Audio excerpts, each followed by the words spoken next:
দীর্ঘদিন ধরে থমকে থাকা পুলিশ নিয়োগ প্রক্রিয়া দ্রুত সম্পূর্ণ করার দাবিতে এবার সরব হলেন বজবজের পুলিশ চাকরি প্রার্থীরা।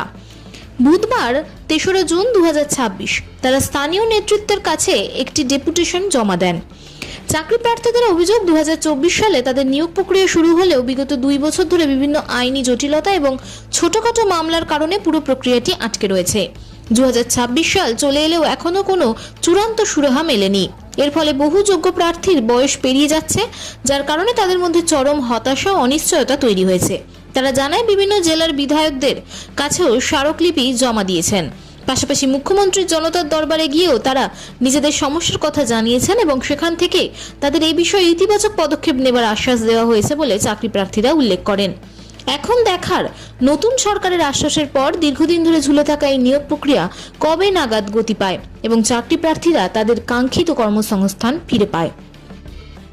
আমরা বজবজের পুলিশ পরীক্ষার্থীর তরফ থেকে এখানে এসেছি এবং আমাদের রিক্রুটমেন্ট ২০২৪ সালে স্টার্ট হয়, কিন্তু ২০২৬ সাল হয়ে গেছে, কিন্তু কোনো রিক্রুটমেন্ট প্রসেস কমপ্লিট হয়নি।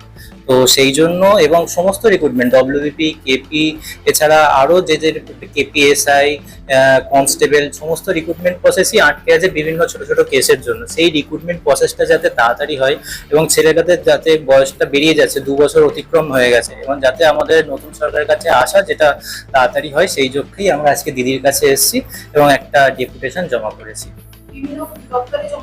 হ্যাঁ, আমরা এছাড়াও বিভিন্ন জেলায় যারা এমএলএ আছেন তাদের কাছেও জমা করেছি এবং আমরা মুখ্যমন্ত্রীর জনতার দরবারেও গেছিলাম এবং উনি আমাদের আশ্বাস দিয়েছেন যে এই প্রকল্পে আমরা কাজটা করব। দেখছি। আমার নাম মোনায়েম হোসেন।